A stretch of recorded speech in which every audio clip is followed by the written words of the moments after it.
நம்முடைய தாய் தந்தையாகிய கடவுளாலும் நம் ஆண்டவர் இயேசு கிறிஸ்துவினாலும் நம் அனைவருக்கும் அருளும் அமைதியும் உண்டாயிருப்பனவாக.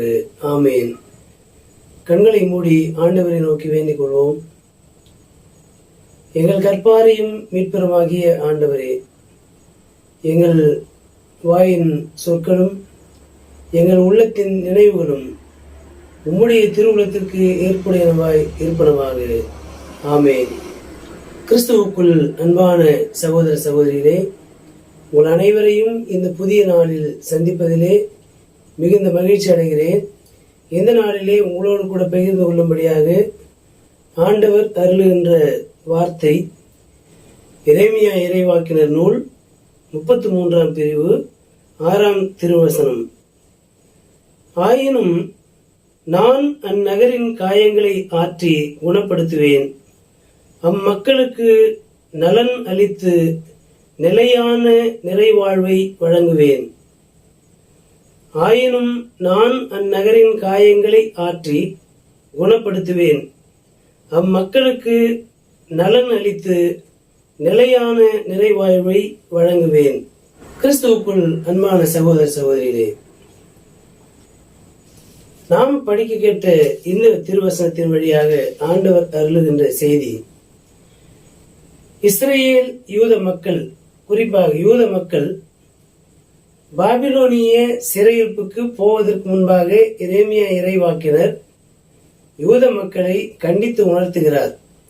மனம் திரும்புங்கள், நீங்கள் திரும்புவதாயிருந்தால் என்னிடம் திரும்புங்கள் என்கிறார் ஆண்டவர் என்று சொல்லி பல முறை இஸ்ரேல் மக்களை கடவுளுக்கு நேராக திருப்புவதற்கு எரேமியா ஆட்சியாளர்கள், அதிகாரத்தில் இருக்கிறவர்கள், இறைவாக்கினர்கள் என்று தங்களை சொல்லிக்கொண்டு அதிகார வர்க்கத்திற்கு துணை போகின்றவர்கள், மக்களுக்கு எதிராக சர்வாதிகாரத்தை, அரச அதிகாரத்தை உயர்த்தி பிடித்து அரச அதிகாரங்களை மக்களை அச்சுறுத்துவதற்காக பயன்படுத்துகின்ற நீதி தலைவர்கள், நீதிபதிகள், இவர்கள் எல்லாரும் ஒன்று கூடி இருக்கின்ற சூழலிலே இந்த ஆட்சியாளர்கள், அதிகாரத்தில் இருப்பவர்கள், ஆசாரியர்கள், நீதி தலைவர்கள், இவர்களுடைய அந்த செயலை எரேமியா கண்டிக்கிறார். யூதாவின் பாவம் என்பது அதிகாரத்தில் இருக்கின்றவர்களும் அதிகாரம் அற்ற மக்களும் இணைந்து எல்லா நிலைகளிலுமே கடவுளுக்கு விரோதமாக பாவம் செய்கிறார்கள். அப்படிப்பட்ட நிலையிலே அவர்களுக்கு தண்டனை தீர்ப்பு அறிவிக்கப்படுகிறது. அவர்கள் பாபிலோனிய சிறையிருப்புக்குள்ளாக கொண்டு போகப்படுகிறார்கள்.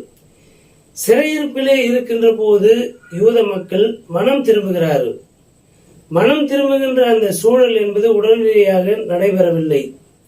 கடந்த காலத்திலே கடவுள் எப்படியெல்லாம் தங்களை ஆசீர்வதித்தார், கடவுளுக்கு கீழ்ப்படியாமல் போனதனுடைய விளைவு இப்பொழுது எல்லா வாழ்வாதார வளங்களையும் இழந்து கடவுளையும் வழிபட முடியாதபடிக்கு அடிமைத்தனப்பட்டு இருக்கின்ற அந்த சூழலிலே கடவுளை நோக்கி முறையிடுகின்றவராக யூத மக்கள் இருக்கிறார்கள். அப்பொழுது தங்களுடைய பாவங்களை உணர்கிறார்கள். மனம் திரும்புவதற்கான எண்ணம் அவருடைய உள்ளத்திலே வந்தபோது கடவுள் அவர்களுடைய மனம் திரும்புதலை அறிந்திருக்கிறவராய் அவர்கள் கடவுளுக்கு நேராக திரும்புவதற்கு தங்களை ஒப்பு கொடுக்கிறார்கள் என்பதை கடவுள் அறிந்து உணர்ந்து உடனடியாக இறைவாக்கினர் வழியாக தம் மக்களுக்கு மறுவாழ்வு அல்லது மீட்டுருவாக்கத்தின் வாழ்வை அருளப்போவதை, புது வாழ்வை தரப்போவதை அவர்களுக்கு அறிவிக்கும்படியாக புது உடன்படிக்கையின் செய்தியை அவர்களுக்கு கொடுக்கிறார். நான் உங்களை நலப்படுத்துவேன், உங்கள் காயங்களை குணமாக்குவேன். ஹீலிங் அண்ட் கியூர், சுகம் அளிப்பேன், காயங்களை கட்டுவித்து அவைகளை நலப்படுத்துவேன் என்கின்ற அந்த புது வாழ்வினுடைய அடையாளத்தை அவர்களுக்கு கொடுக்கிறார். மனம் திரும்புதல் என்பது நலம் பெறுவதற்கான முதல் வழி. கடவுள் அவர்களை தண்டித்திருக்கிறார், அடித்திருக்கிறார், அவர்கள் காயப்பட்டிருக்கிறார்கள். அவருடைய காயங்களை நான் கட்டுவேன், நலப்படுத்துவேன் என்கின்ற வாக்குறுதியையும் ஆண்டவர் கொடுக்கிறார். இதன் வழியாக நாம் பெற்றுக்கொள்கின்ற முதல் செய்தி, நாம் பாவம் செய்து கொண்டே இருப்போமேயானால் கடவுள் அதை கண்டும் காணாமல் இருக்கிறவர் அல்ல. நாம் பாவம் செய்கிற போது கடவுள் நம்மை கண்டிப்பார். நாம் மனம் திரும்பாமல் தொடர்ந்து நம்முடைய பாவங்களில் நிலைத்திருக்கின்ற போது அவர் நம்மை தண்டிப்பார். நாம் மனம் திரும்புகின்ற போது நம்முடைய காயங்களை ஆற்றி நம்மை நலப்படுத்தி தம்முடைய பிள்ளைகள் என்கின்ற அந்த உரிமையோடு நம்மை அணைத்துக் கொள்வதற்கு அவர் மனம் நிறைந்தவராக இருக்கிறார். ஆகவே கடவுள் மீட்டுருவாக்கத்தின் கடவுளாக இருக்கிறார். Restoration, healing and cure. மீட்டுருவாக்கத்தின் வாழ்வு என்பது நலம் அருளி உள்ளத்திலே அமைதி, சமாதானம், மன ரீதியாக காயப்பட்டிருக்கின்ற அந்த சிறையிருப்பின் சூழலிலிருந்து காயப்பட்டு போய் கிடக்கின்ற அந்த மனதையும் உடலையும் அவர் காயம் கட்டுவித்து நலப்படுத்துகின்றவராய் இருக்கிறார். இந்த செய்தியானது எரேமியா நூல் முழுவதுமே இருக்கும். அமைதி இல்லாதிருந்தும் அமைதி அமைதி என்று சொல்லுகிறார்கள். அப்படி சொல்லி என் மக்களை ஆட்சியாளர்கள் ஏமாற்றுகிறார்கள். என்னுடைய மக்களை நான் நலப்படுத்துவேன் என்கின்ற நற்செய்தி இங்கே ஆண்டவர் கொடுக்கிறார். கடவுள் நம்முடைய வாழ்வை மீட்டுருவாக்கம் செய்கின்றார். மீட்டுருவாக்கம் செய்வதற்கான வாக்குத்தத்தங்களை நமக்கு கொடுக்கிறார். அவர் நம்மை நலப்படுத்த மனம் நிறைந்தவராய் இருக்கிறார். நம்முடைய காயங்களை கட்டுகிறவராய் இருக்கிறார்.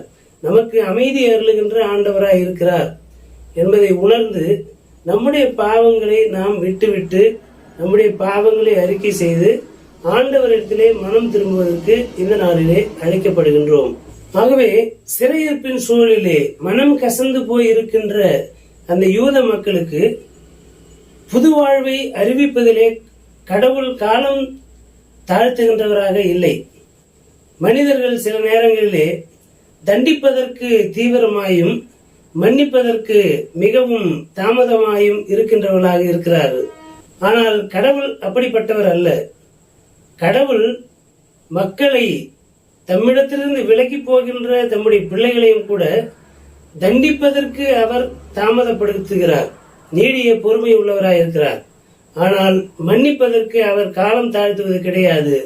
மன்னிப்பதற்கு அவர் தயவு பெருத்தவராய் இருக்கிறார் என்று சொல்லி திருமறை சொல்லுகிறது. எனக்கு அருமையான சகோதர சகோதரிகளே, நாம் ஆண்டவர் அருளுகின்ற அந்த மீட்பின் வாழ்வை, மன்னிப்பின் வாழ்வை பெற்றுக்கொள்ள, மீட்டுருவாக்கத்தை பெற்றுக்கொள்ள, அவருடைய நலத்தையும் அவர் அருளுகின்ற அந்த காயம் கட்டுதலின் வழியாக மீட்பையும் அமைதியையும் நிறைவாழ்வையும் பெற்றுக்கொள்வதற்கு நம்மை நாம் ஆண்டவரத்தில் ஒப்புக் கொடுக்க இந்த நாளிலே அழைக்கப்படுகிறோம். இந்த சிந்தனைகளோடு நம்மை நாம் ஆண்டவரத்தில் ஒப்புக் கொடுப்போம். கடவுள் நம்மை ஆசீர்வதித்து ஆறுதல் படுத்தி ஆற்றல் படுத்தி விடுதலை அளித்து நம்முடைய வாழ்வை மீட்டுருவாக்கம் செய்து காத்து வழிநடத்துவாராக. ஆமீன். கண்களை மூடி ஆண்டவரை நோக்கி வேண்டிக் கொள்வோம். எல்லா அருளுக்கும் ஆசீர்வாதத்துக்கும் ஊற்றாக இருக்கிற எங்கள் அன்பின் நல்ல கடவுளே, தாயும் தந்தையுமானவரே, இந்த புதிய நாளிலும் உம்முடைய வார்த்தையின் வழியாக நீர் எங்களோடு கூட பேசியிருக்கிறீர். உம்மோடு நாங்கள் நெருங்கி வாழ்வதற்கு இழந்து போன உம்முடைய ஆசீர்வாதத்தையும் நல்வாழ்வையும் நல்வரங்களையும் நாங்கள் மீண்டுமாக உம்முடைய கரத்திலிருந்து பெற்றுக்கொள்ள, நீர் அருளுகின்ற அந்த மீட்டுருவாக்கத்தின் வாழ்வை நாங்கள் சுதந்திரித்துக் கொள்ள உடைய ஆவியானவர் வழியாக நீர் எங்களை வழிநடத்தினதற்காக நன்றி செலுத்துகிறோம். தொடர்ந்து எங்களை ஆசீர்வதியும் வழிநடத்தி பலப்படுத்தி காத்துக்கொள்ளும். இயேசு என்ற திருப்பெயரை முன்னிட்டு வேண்டுதல் செய்கிறோம் எங்கள் அன்பு நிறைந்த நல்ல கடவுளே. ஆமேன்.